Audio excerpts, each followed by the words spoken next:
you are able to see the slides. That would be really great. And hear me.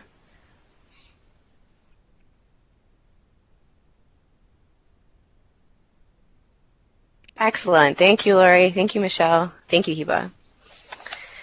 All right, so folks, we have already heard a little bit of housekeeping, but please make sure to mute your line when you're not asking a question. You can do that either via Skype, or you can press *6 on your line. Thank you so much. That helps the webinar go a little bit more smoothly.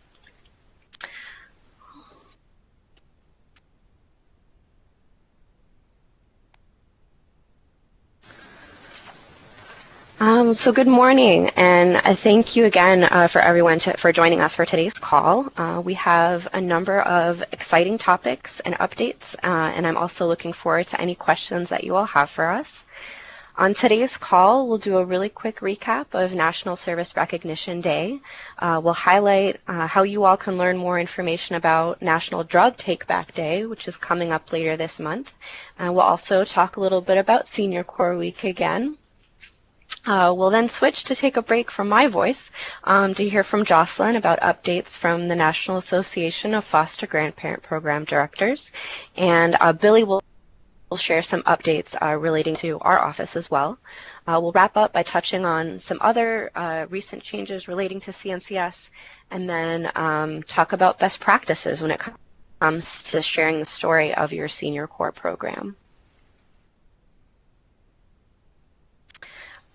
As you can see in this wrap-up graphic from a National Service Recognition Day, the number of participating officials has increased more than sixfold, and the number of Americans represented by these officials has doubled. The event began in 2013.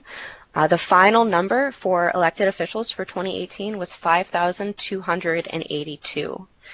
And so what I wanted to emphasize is that we could not do this without you. Our colleagues from across the country echo that the trend that Senior Corps projects drive our shared success with this effort. And we wanted to thank you all for all that you've done to ensure that locals are aware of the critical role that your volunteers play in strengthening communities. Share our story, Doug, at the national level. CNCS experienced the largest single-day net increase in Facebook followers since National Service Recognition Day 2017, and the agency also had the highest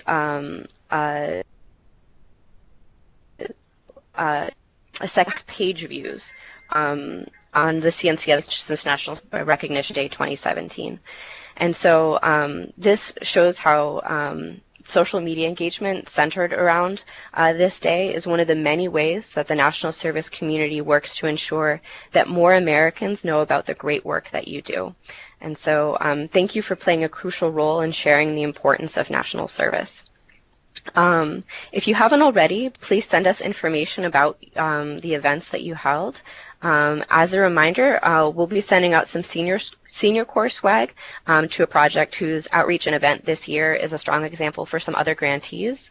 And what we'll be looking at is the number of officials signed up in your community, the ways in which officials were engaged during the event, and then also collaboration between the national service programs in that community.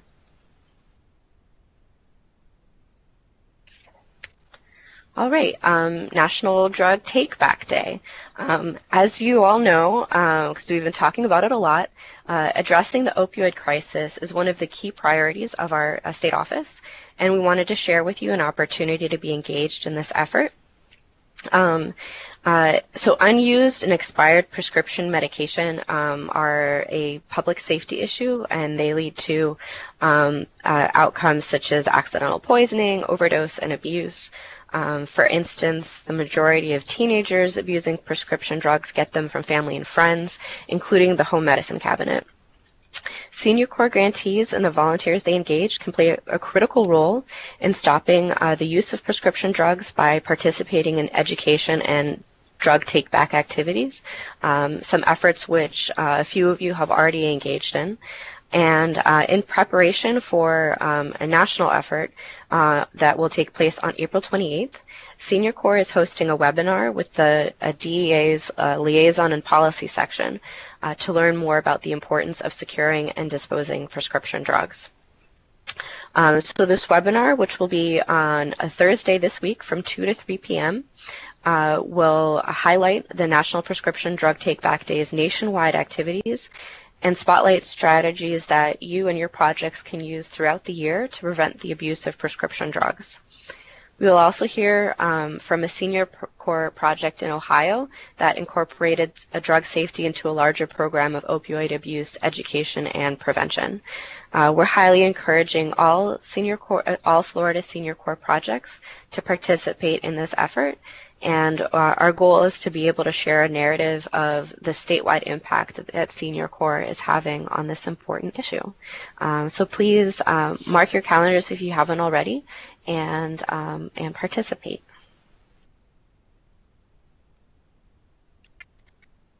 And the Drug Take Back Day and on the 28th of April leads us very well into Senior Corps Week.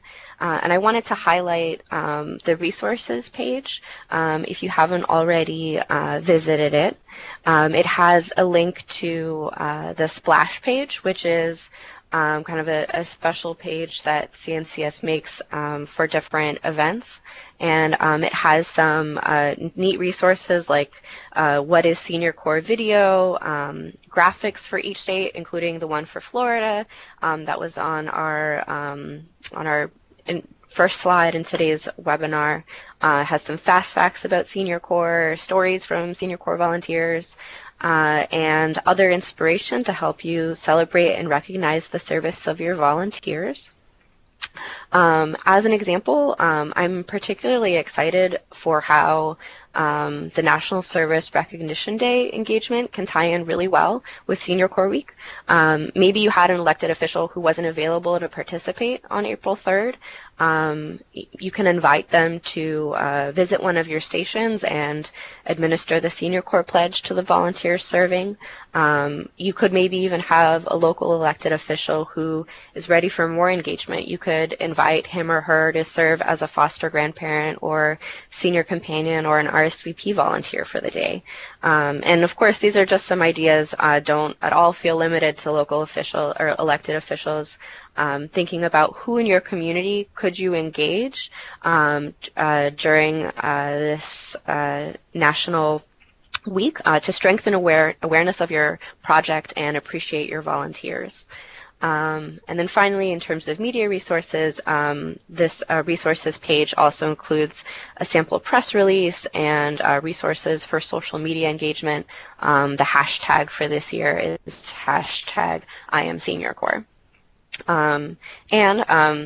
Senior Corps Week is a great opportunity to highlight the success from National Drug Take-Back Day. And then we're also asking you all to let us know about your plans. And we would love to send some Senior Corps swag to folks who are doing great things. All right, that's probably enough of me for right now. So Jocelyn, are you on the line?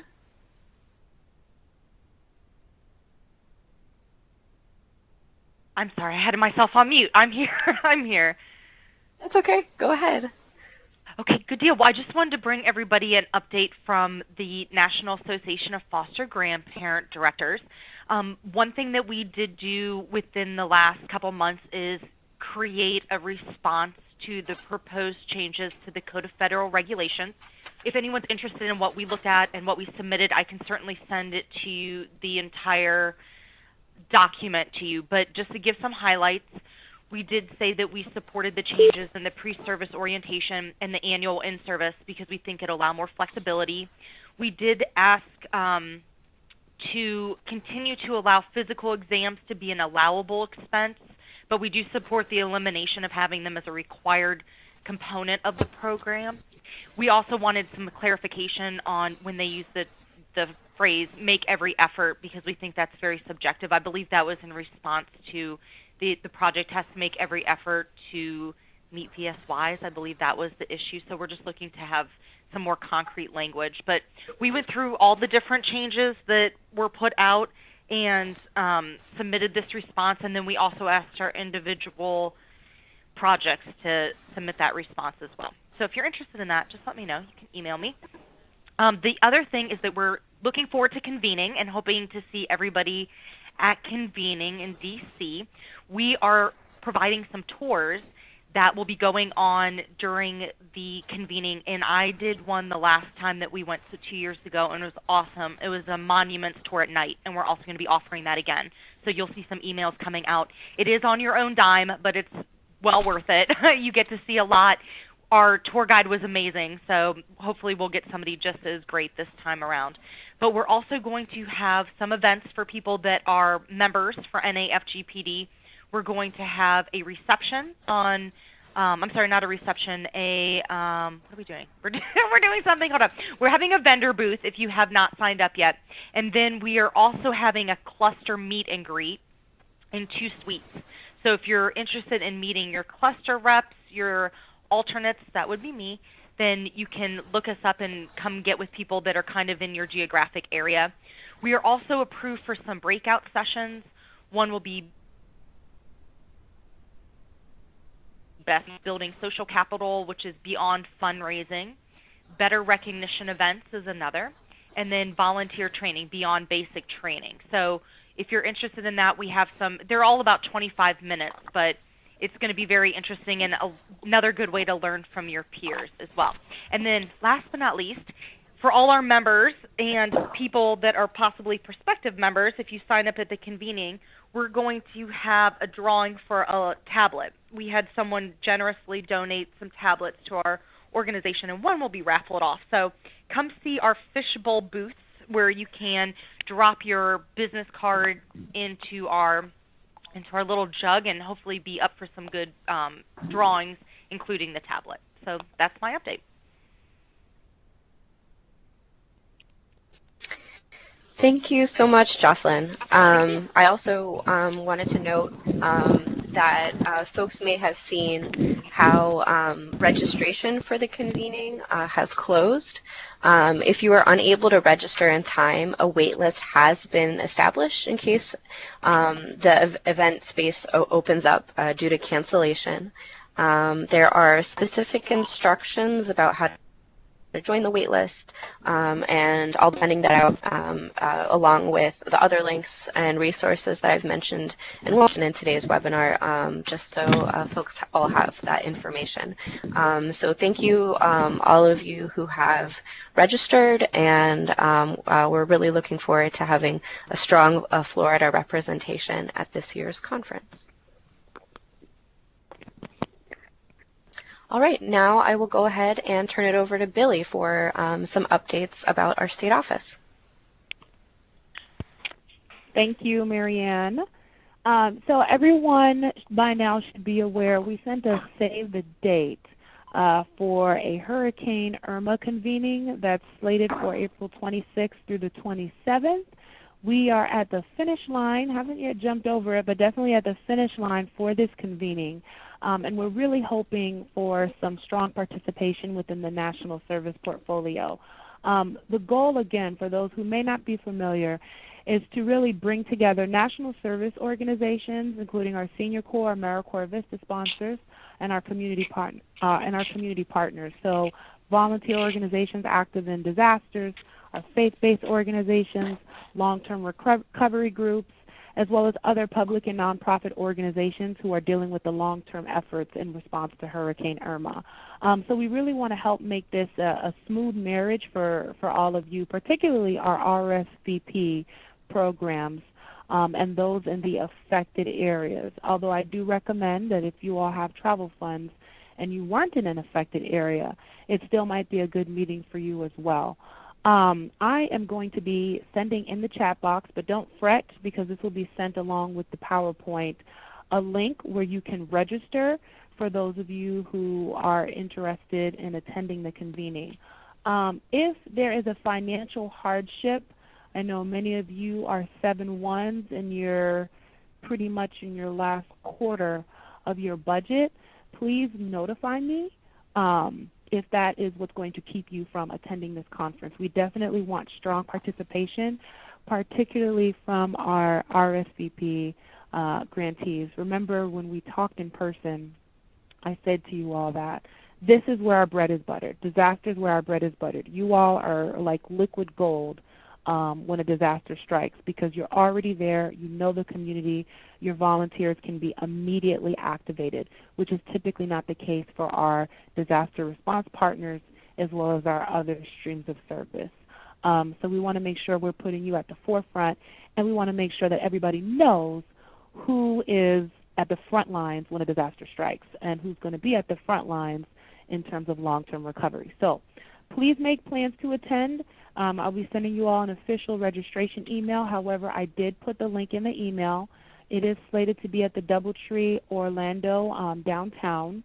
We're just waiting for the contracts to be finalized, and then room rates will be sent out. So looking forward to seeing you all then. The other update that we have, and this is very exciting, we are getting ready to shore up our office. So we're looking to finalize that 5th spot. And we're hoping that you all can help publicize this announcement for us so that we can get some high-quality program officer candidates. But not only in this office are there vacancies, we also have vacancies in several other offices around the country. The chat box, you will also see the link to that vacancy that you can share amongst your networks if you know someone who would make an excellent candidate for the program officer position in our office. We definitely would love somebody with a senior corps background as well. So those are the two big updates for me. We're wanting to see as much participation as possible in the Hurricane Irma convening. Again, if you're a 7-1 and are having a financial hardship, please reach out to me. Also, we're looking to fill that 5th spot in our office as well as many other positions. So we appreciate your assistance and support with that in advance. Oh, question from Don. Where will the position be located? So the position for the Florida Program Officer is in our state office, so in the Orlando, Florida office. And then in the different states, if you click on the link, you'll actually see the city where the program officer positions are located. So please feel free to share that link. It does close on April 21st. No problem. And that's all I have. Thank you, Marianne. Thank you so much, Billy. All right. Moving on to a little bit more of a miscellaneous update.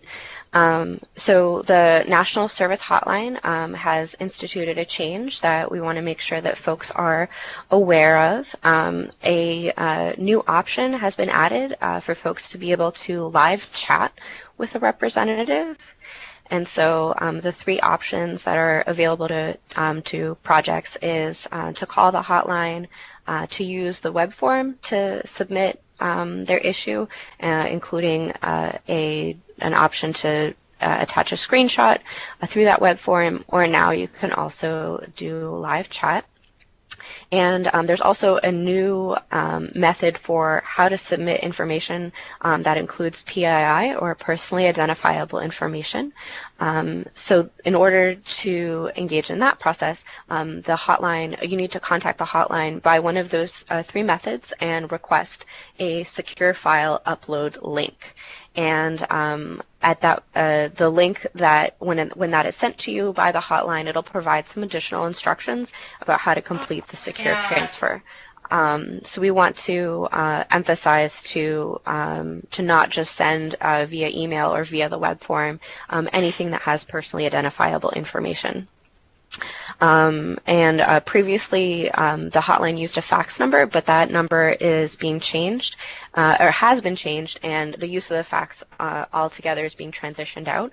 So please do not use the old fax number. These faxes might go through during the transition period, but they won't be received by CNCS, and we just want to make sure that that nothing goes awry there.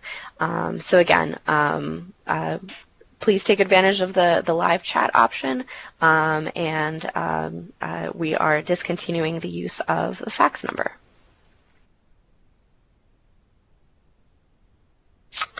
Another change that might involve some planning relates to sam.gov and maintaining an updated registration associated with your DUNS number.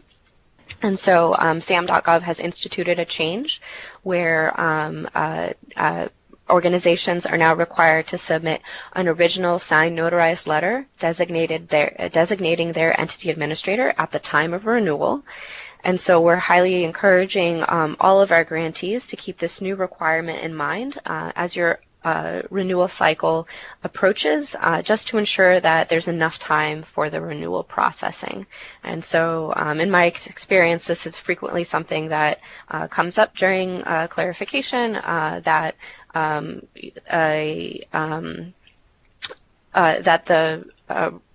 the DUNS or that the SAM registration is expiring soon, right around the award is supposed to be made. So we encourage you to just plan early and make sure that you have enough time to comply with this new requirement. And if you have any questions, the Federal Service Desk is the resource in order to be able to provide assistance with this process.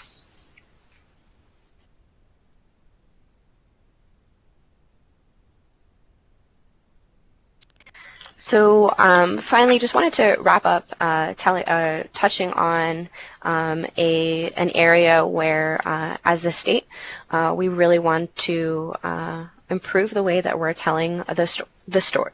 Excuse me, the story of our great work. And so you all are delivering immense value to the local communities of which you are a part. Not only does your agency become more effective, but of course the Senior Corps volunteers benefit, and those who are being served through their service also benefit greatly. And occasionally outside of progress reports, but this applies to reports as well, that you might receive a request that there could be something specific that folks in DC are working on, and they're seeking to highlight a specific project or specific issue area in our state or in a specific district. And so we just wanted to chat quickly about what makes a particularly strong submission that would be compelling to share with those outside of our agency. And so when we're talking about communicating the value of our programs, outputs are certainly important. And so outputs capture, it's easy to think about it as that it captures the volume of the service provided. And so it could be the number of students mentored, the number of folks receiving independent living services, and different ways of quantifying how much service occurred. And when we're looking to help you all put together strong narratives, it's really outcomes that would elevate a summary from something that describes your program well to something that is really outstanding and catches attention. And so when we're talking about outcomes, we're talking about what changes occurred as a result of the services provided. And so outputs give one sense of what happened, and outcomes really speak to why this is important. And so we're talking about this today because being able to tell your story in this way really is a crucial component of successful program management.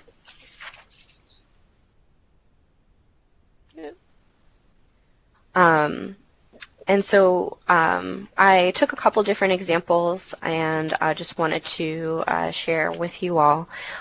So here is an example of a foster grandparent program that places 57 foster grandparents in schools and Head Start centers, providing one-on-one tutoring with special needs to children with special needs in reading comprehension.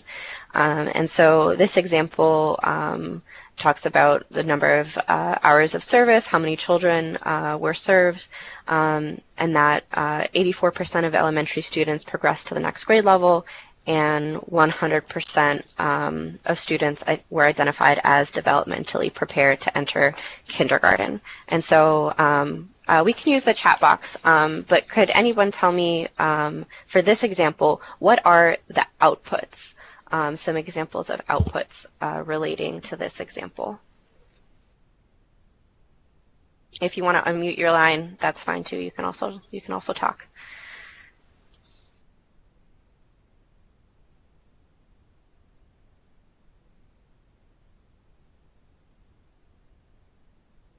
Thank you, Jocelyn. Yes. So one example of an output would be, yeah, thank you, Lori. Yes.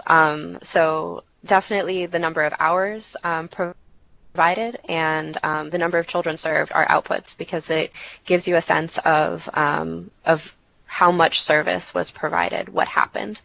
And it's kind of tricky because technically the 57 foster grandparents are technically inputs. It's kind of what's needed in order for the service to occur. And so the result of those 57 foster grandparents being in schools is that this many hours were provided and that this many students participated.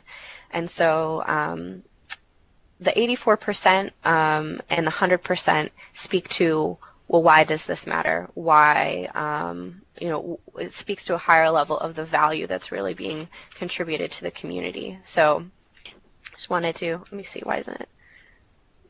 There we go. So just wanted to underline that this is a great example of the impact and the outcomes relating to this project.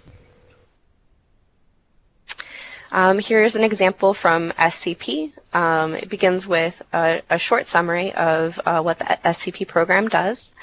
And so it goes on to say that over the past year, Senior Companions provided weekly respite for 57 caregivers.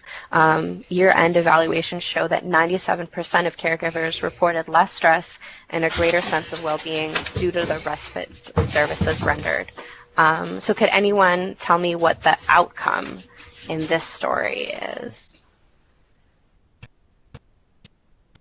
Did you lose your connection completely? Okay. Oh, did it? Okay. Yes, back on now. Yay! We have some math going on. Thank you, Jocelyn. Thank you, Lori.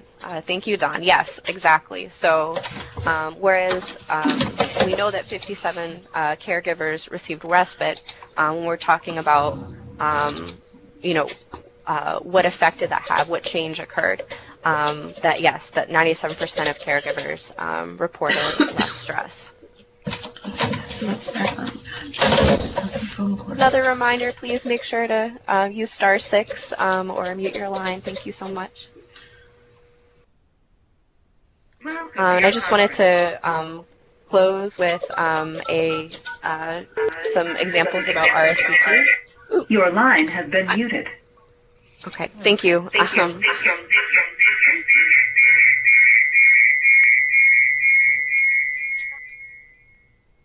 All right, let's see. Okay. Someone needs to mute their line so I stop echoing. Someone will have their Skype audio on as well as their phone audio. Oh my So God. you want to make sure you're...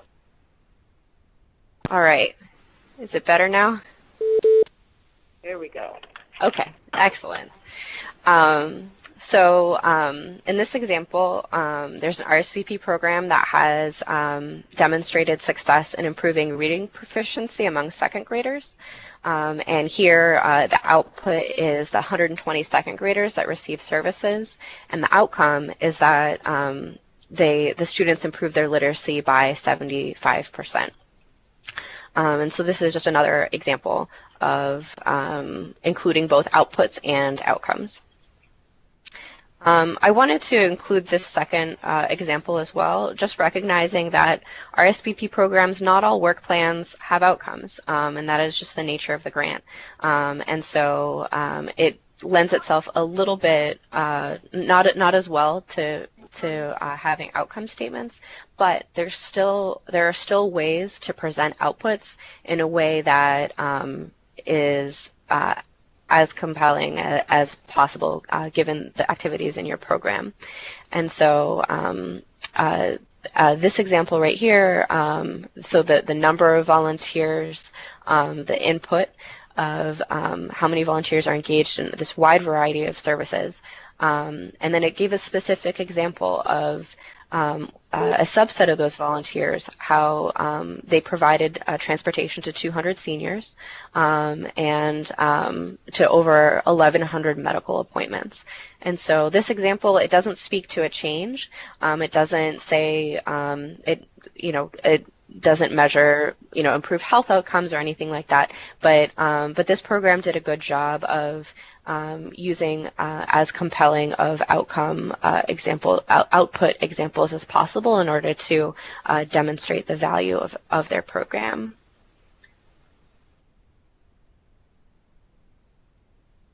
All right, so that's everything that we had on our agenda today, and just wanted to open the floor to questions about Senior Corps Week, about the Take Back Day, the convenings, anything or any of the examples relating to communicating about our programs. I'm very happy to field any and all of them.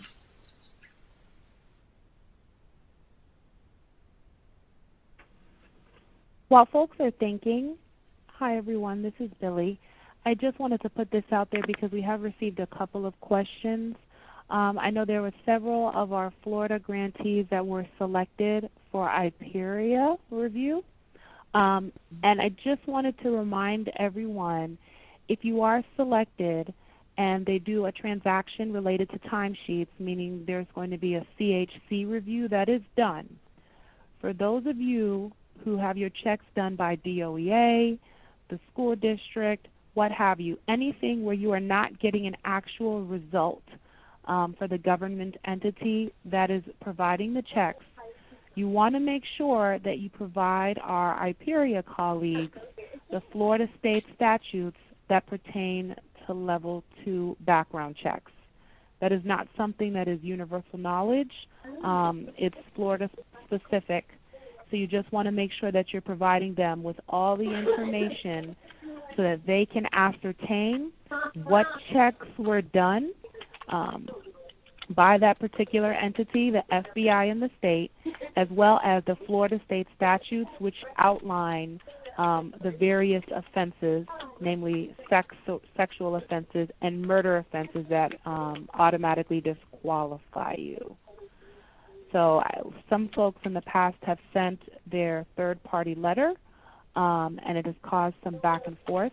You just want to make sure you're providing enough detail so that the individual reviewing that file will know that that is an FBI and a state check, and they'll also know that that check would automatically disqualify those with murder and sexual offenses.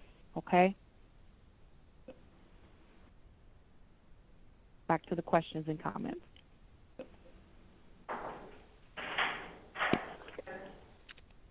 Thank you, Dawn, for your question about whether or not I'm going to be sending the slides. And yes, so I will be sending the slides, a copy of the recording, and then also I'll include in the body of the email different links and resources that I've been referencing throughout the call.